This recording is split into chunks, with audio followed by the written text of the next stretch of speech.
अस्सलाम वालेकुम, नमस्कार, जय भीम, सत श्री अकाल। इंडिया का वक्त न्यूज चैनल में आपका स्वागत है।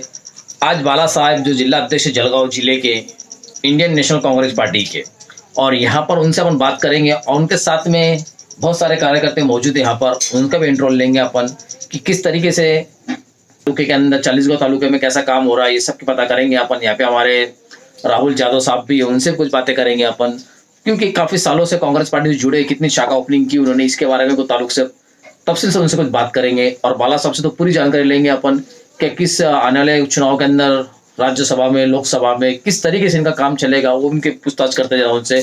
और इंडिया बना भारत, इसके बारे में कुछ बात करेंगे अपन, जबकि संविधान के अंदर इंडियन नाम और भारत नाम दोनों मौजूद है।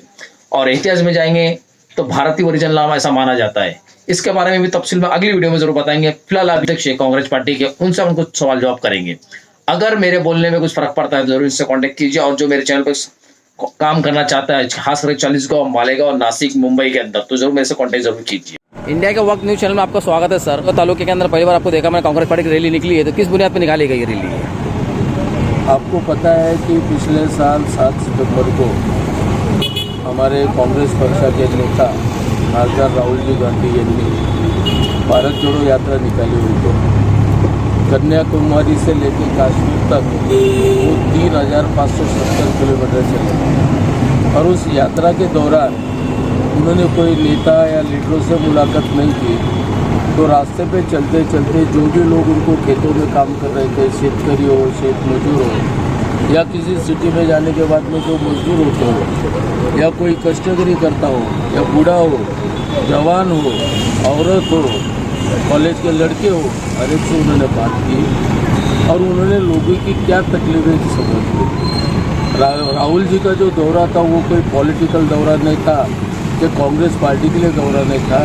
वो अपने देश को समझना चाहते थे कि भाई देश में क्या पोजीशन है। इसी धरती के ऊपर उन्होंने महाराष्ट्र प्रदेश कांग्रेस कमेटी के अध्यक्ष नानाभाऊ पटोले जी से कहा कि जिस तरह भारत जोड़ो यात्रा हुई, इसी तरह से ये जन संवाद यात्रा महाराष्ट्र में निकाली जाए। और उसी के जानिब से आज जलगांव ज़िले में हमने जन संवाद यात्रा यहाँ पे 3 तारीख से शुरू की हुई है। चोपड़ा के उनोदय से शुरू होकर चोपड़ा, अम्बलनेर, उसके बाद में करंगांव, एरोडोल, बारोला, ये सब करते करते हम 40 में रात को पहुँचे। आज 40 में हम पूरे खेड़ों में घूमने वाले हैं और खेड़ों में जाके हम लोगों से बात करने वाले हैं। ये कोई प्रचार रैली नहीं है कि लोगों का कहना क्या है। आज जो महंगाई इतनी बड़ी पैमाने पे हो गई है, गैस के जो पता है कि 2014 में 400 रुपये का सिलेंडर आज 1120 हो गए। अभी चुनाव का माहौल देखते इसमें 200 रुपये घटाए गए। यानी इस तरह से, और सबसे बड़ी जो अहमियत जो है ये भारत का संविधान, तो ये लोग संविधान को कुचलने निकले हैं, जिसको हम डेमोक्रेसी बोलते हैं। पूरे वर्ल्ड में आज सबसे 1 नंबर की डेमोक्रेसी लोकशाही भारत की है। उसी को भी ये लोग, यानी लोकशाही को जिसको बोलते हैं कि पाँव तले दबाने जा रहे हैं। तो लोकशाही बचाने के लिए राहुल जी के आदेश से, नाना पटोले के आदेश से ये जन संवाद यात्रा निकली हुई है। महाराष्ट्र में क्या चल रहा है आपको पता है।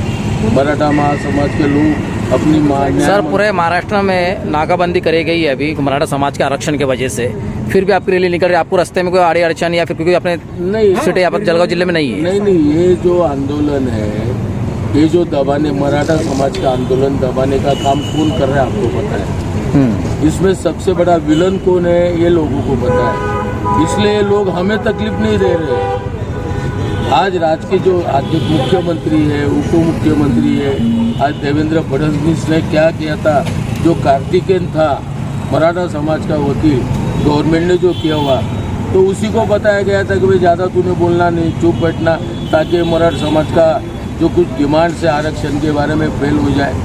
तो ये सब बातें अभी लोगों के सामने आ रही, लोगों को सब पता चल रहा है, इसलिए हमें कोई तकलीफ नहीं हो रही। 2014 से पहले कांग्रेस पार्टी पर दबा के हमला किया अन्ना हजारे साहब, जो महाराष्ट्र के रहने वाले, मराठी आंदोलन के ऊपर उन्होंने कुछ जवाब अभी तक आया नहीं उनका। 3 से 4 दिन हो चुके हैं, उनके बारे में आपका कहना क्या है? अन्ना हजारे को भी अपनी गलती ध्यान में आ गई है। उस वक्त अन्ना हजारे हो, अरविंद केजरीवाल हो, किरण बेदी हो, जिन्होंने रामलीला मैदान में बैठ के एक माहौल खड़ा कर दिया था कि भाई भारत का पैसा बाहर जा रहा है, काला पैसा बहुत सारा है, और वो पैसे हम लाने वाले हैं। बहुत सारे अभी उसके चुनाव के बाद में जब अमित शाह को पूछा गया तो अमित शाह बोलता है कि ये हमारा चुनावी जुमला था। 15 लाख आएंगे, अच्छे दिन आएंगे, सब महंगाई कम हो जाएंगी, 2 करोड़ बेरोजगार। सबसे बड़ी बात है इंडिया गठबंधन का, इंडिया का जो नाम रखा गया है कांग्रेस पार्टी का 33 एक इंडिया नाम रखा गया, उसका नाम भी चेंज करने, भारत का नाम भी चेंज करने, भारत नाम रखा जा रहा है, इंडिया का नाम पूरा खत्म करने की कोशिश करी जा रही है। आप समझ लीजिए, जिस दिन से राहुल जी ने भारत जोड़ो यात्रा निकाली, जिस दिन राहुल जी ने पार्लियामेंट में मोदी जी और अदानी की तस्वीरें पूरे पार्लियामेंट में दिखाई, और जिसके बाद में जब बेंगलुरु में इंडिया की मीटिंग हुई तो सब 20 पार्टियां साथ में आके इसके मोदी जी के खिलाफ, इनके अत्याचार के खिलाफ, इनकी डरपशाही के खिलाफ जब जमा हो गए, उस दिन से मोदी डरे हुए हैं। सर एक लास्ट सवाल मेरा रहेगा, मुझे वो भारत का मैं क्लियर कर देता ना। बताइए बताइए। तो अभी इस पार्टी का जो नाम रखा है, ये जो गठबंधन बना है पूरे देश में, उसका इंडिया शॉर्ट फॉर्म है। तो ये जो इंडिया नाम है, अभी मोदी जी को इंडिया के नाम से भी डर लगने लग रहा है। इसलिए जो G20 का परिषद होने जा रही है उसमें इंडिया का कैनवासिंग हो जाएगा, प्रचार हो जाएगा। यानी अभी मोदी जी को इंडिया नाम भी पसंद नहीं है, इसलिए वो भारत बोलने लगे। अच्छा, सबसे बड़ा मुद्दा मेरा ये है कि मैं हम लोग को चालीसगांव शहर के, पर चालीसगांव शहर के अंदर कांग्रेस पार्टी का एकदम 0 पॉइंट माइनस पर काम चल रहा है। चालीसगांव शहर के लिए, जलगांव जिले के लिए अपन क्या कर सकते हैं जो काम जोरों में चल सके? ये हमारे ये हमारे सिटी के प्रेसिडेंट है, जो 0 पॉइंट चल रहा है, माइनस चल रहा है, यही बातें हमारी उनसे चल रही थी। अभी नए उनको सिटी प्रेसिडेंट बनाया हुआ है। इसके आगे आपको 40 में अच्छा माहौल नजर आएगा। क्या सर नाम आपका? रविंद्र जाधव। रविंद्र जाधव सर, क्या फ्यूचर में प्लानिंग क्या चालीसगांव शहर के लिए? कांग्रेस का संगठन बढ़ाने का है। अच्छा, संगठन बढ़ाने के लिए क्या कर रहे हो आप? जैसे शाखा ओपनिंग कितनी हुई अपनी तालुके में? क्योंकि आपको तो मैं 6-7 साल से जान रहा हूँ कि आपने कांग्रेस पार्टी में प्रोसेस कर रहे चुके हैं, पर शाखा कितनी ओपनिंग हुई? क्योंकि मैं देखा हूँ छोटी छोटी जो पार्टी है जिसका एक लोकसभा के अंदर अध्यक्ष नहीं है, उसकी भी कम से कम 25-30 शाखा यहाँ पे मौजूद है 40 तालुके जैसे तालुके के अंदर, पर कांग्रेस पार्टी की शाखा मुझे कहीं नजर नहीं आती। क्या बात है इसकी? अभी नियुक्ति हुई है, लेकिन कार्यकारिणी अभी तैयार होगी, कार्यकारिणी होने के बाद हम शाखा ओपनिंग का कार्यक्रम रखेंगे। अच्छा, पर सर मेरी गुजारिश आप लोग, बड़ी पार्टी है, आज अगर देखा जाए सत्ता के बाद विरोधी पक्ष नेता अगर बोला जाएगा तो राहुल गांधी जी को बोला जाएगा, उसके बावजूद भी मैं चालीसगांव में बोलो या जलगांव में घूमते रहता हूँ तो मेरे को एक भी शाखा नजर नहीं आती है। इसके बारे में आप तो अध्यक्ष, आप बताइए मुझे इसके बारे में क्या है? नहीं, आप जो बोल रहे हैं, अभी मैं आपको बोलता हूँ, अभी आप अमलनेर तालुके में निम में जाइए, मेरे पास तस्वीरें हैं, जहाँ जहाँ मैं जा रहा हूँ जैसे वहाँ पे हमारी शाखा को लिया जाए। अच्छा, रही चालीसगांव की बात, अभी मेरी हमारे सिटी प्रेसिडेंट से बात हो रही थी, उन्होंने मैंने उनको ऐसे लोग में वार्निंग दी है कि इसके आगे मुझे चालीसगांव सिटी में काम चाहिए।